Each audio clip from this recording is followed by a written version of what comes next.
Let's do a little history. The Daytona name has been used by Triumph for quite some time. But it's the inline-4 Daytona 600 and 650, which were designed to take on middleweight bikes from Japanese companies in the early 2000s, that took the Daytona name and applied it to a new era of Triumph sport bikes.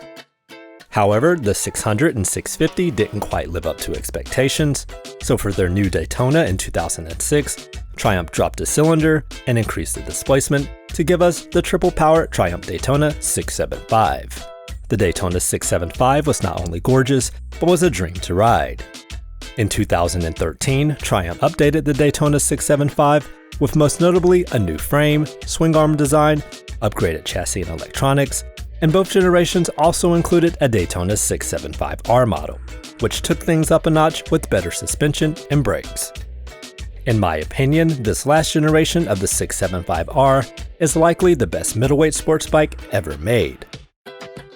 Being both a winner on the streets as well as the track, the Daytona 675R proved that Triumph was to be taken seriously when it came to building a world-class middleweight supersport.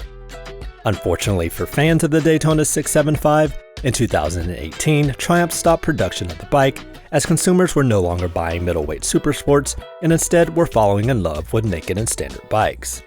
This would be a perfect time to mention Triumph has a naked version of the Daytona called the Street Triple, which also has a stellar reputation. I owned a 2012 Street Triple R, and that bike has made me a Triumph fan and faithful for life. Unlike the Daytona, the Street Triple is still going strong, and in 2018, the same year they discontinued the Daytona, Triumph outdid themselves again by introducing a new Street Triple 765 with a larger 765cc triple engine. That engine is now the basis for the engines found in Moto2 racing. As you might imagine, fans were begging Triumph to resurrect the Daytona with the new 765 engine powering it. Triumph didn't exactly honor that request, but instead they gave us this: the limited edition Triumph Daytona 765 Moto2. This bike takes the old Daytona 675 chassis and adds to it the 765 engine. So while this bike isn't exactly new, it does have the new gem of an engine, and quite frankly, at the end of the day, it still has plenty to make me smile, and more than enough to serve as a threat to any middleweight bike on the streets and on the track. So in this video, we're gonna go for a ride with the Triumph Daytona 765 Moto2 and see what it has to offer.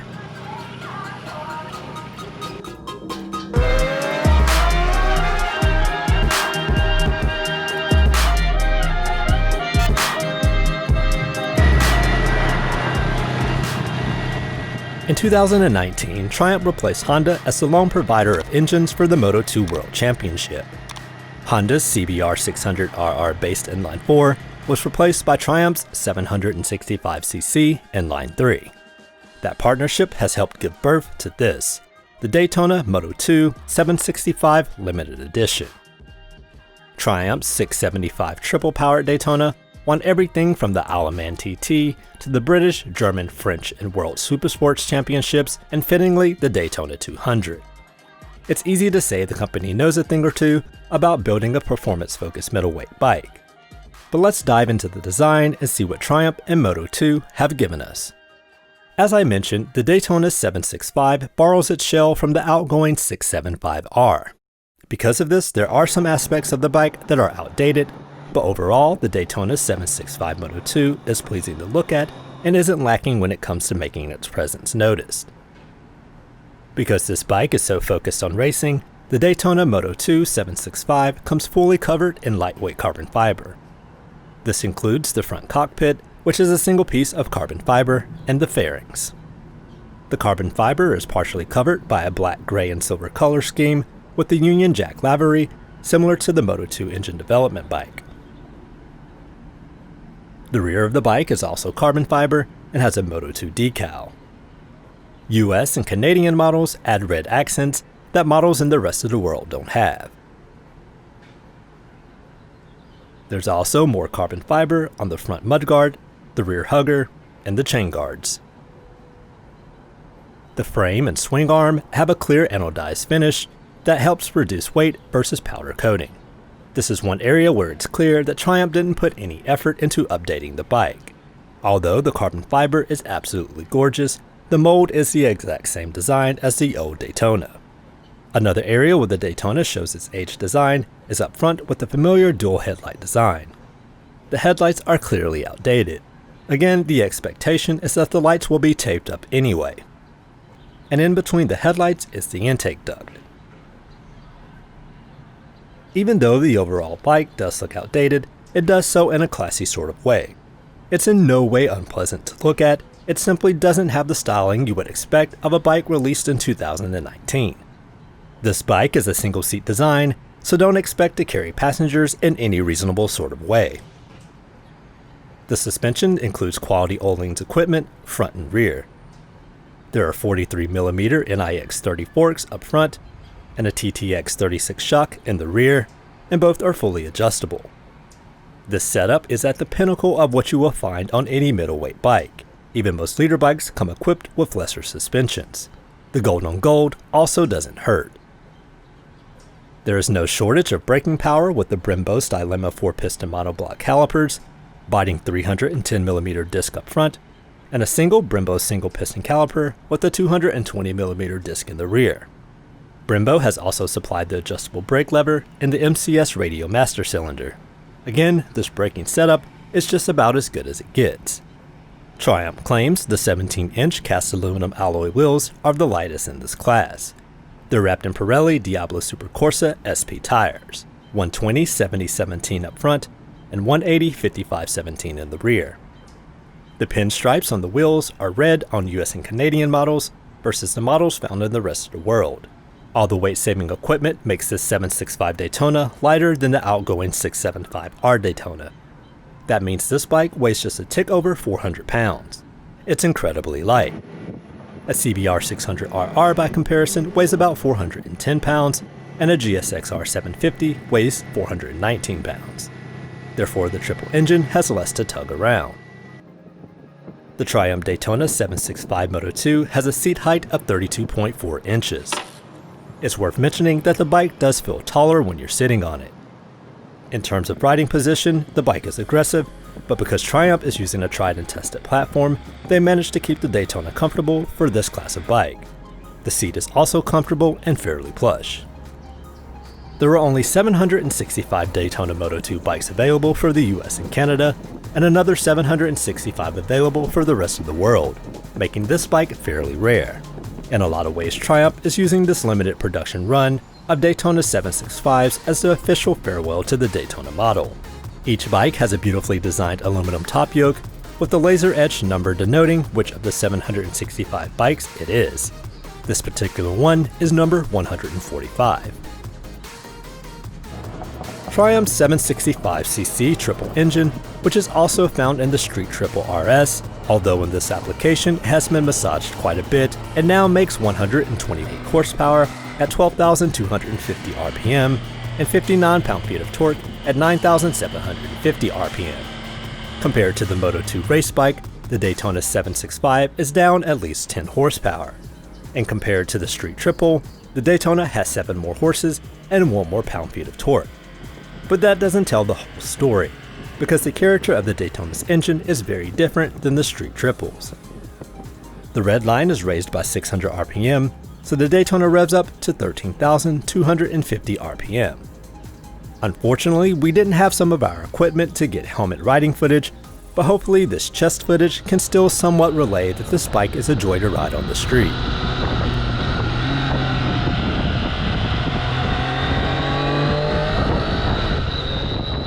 Engine upgrades from the Moto2 engine development program include titanium inlet valves, stronger pistons and modified connecting rods, coated pins, a different cam profile, updated intake port, crank and barrels, and a higher 12.9:1 compression ratio. Triple engines are great overall because they come in a narrow package, make solid torque, and sound great when you rev them out.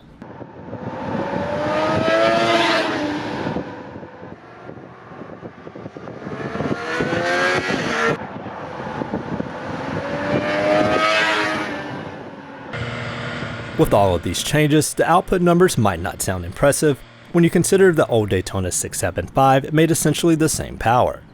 But what the numbers don't show is the torque spread throughout the rev range.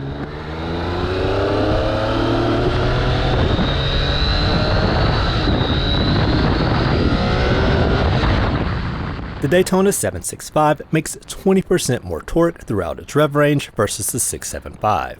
So while there may not be a meaningful difference in peak power, the mid-range is significantly beefier.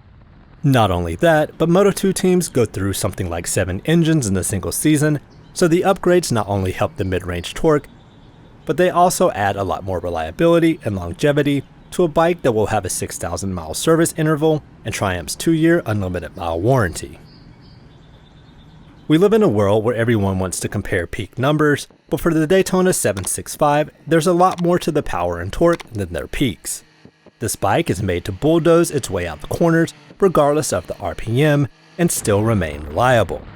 The strong mid-range torque also makes this bike easy to ride in everyday situations without having to wring it out. The exhaust system comes complete with the Moto2 inspired Aero titanium can. I found that the exhaust is quite quiet and doesn't add much to the soundtrack. I'm sure regulations have something to do with that, but there is no denying the lovely induction sound and unique notes of the triple engine.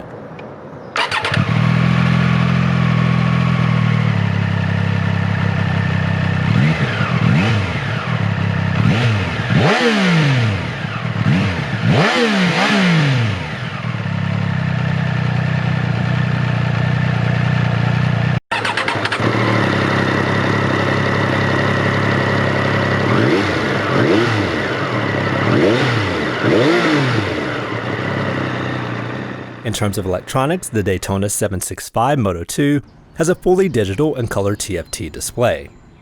On startup, the display comes complete with the Moto2 logo.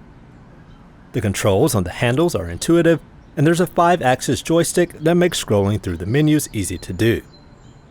There are 5 riding modes that include rain, road configurable, race, and track. The different settings will adjust traction, throttle, and ABS.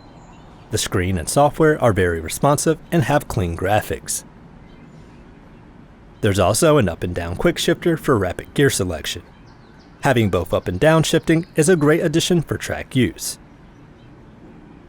All of these components come together to create a bike that is telepathic to ride. Turn-in is light and crisp, the engine has a solid mid-range with incredibly smooth power delivery and throttle calibration. In terms of a track weapon, the Daytona 765 Moto2 hits so many sweet spots. It's also not bad on the road. It's the type of bike that will make you feel like a hero even if you're not quite. While most of these bikes won't be used as they are designed or intended, this particular bike has an owner that loves to spend time at the track. Because accidents do happen, he has taken the time to replace the no doubt expensive and beautiful carbon fiber bodywork in order to prep it for track duty. And this bike has already spent some time at Virginia International Raceway. Because all good things will cost you, the Daytona 765 Moto2 currently sells for $17,500. That's about $4,000 more than the outgoing Daytona 675R and $5,000 more than a Street Triple RS. That's more expensive than a Ducati Panigale V2 and any of the Japanese supersports, so it's not a cheap bike. With the caveat that I am a diehard Triumph fan, I think it's worth the price. Do I think it's worth $4,000 more than the outgoing 675R? Honestly, the engine alone is worth half of that in my opinion. So factor in the rarity and top spec equipment, and the answer would be yes. Sure, other bikes in this price range have more power and outright speed, but none will offer the grace and direct lineage to top tier racing found with the Daytona. There's something about the way Triumph builds their bikes that truly resonates with me. They're European, but not in the shouty Italian sort of way. Triumphs have a refinement to them. You have to get up close in person to these bikes to really appreciate the level of detail and craftsmanship that Triumph puts into their bikes. Although this Daytona does lack some of the refinement of Triumph's latest offerings, it's still very good. What Triumph and Moto2 have given us is a near-perfect track weapon that is also perfectly at home during a weekday commute. But more than anything, Triumph has shown us that they can still create the world's best middleweight bike.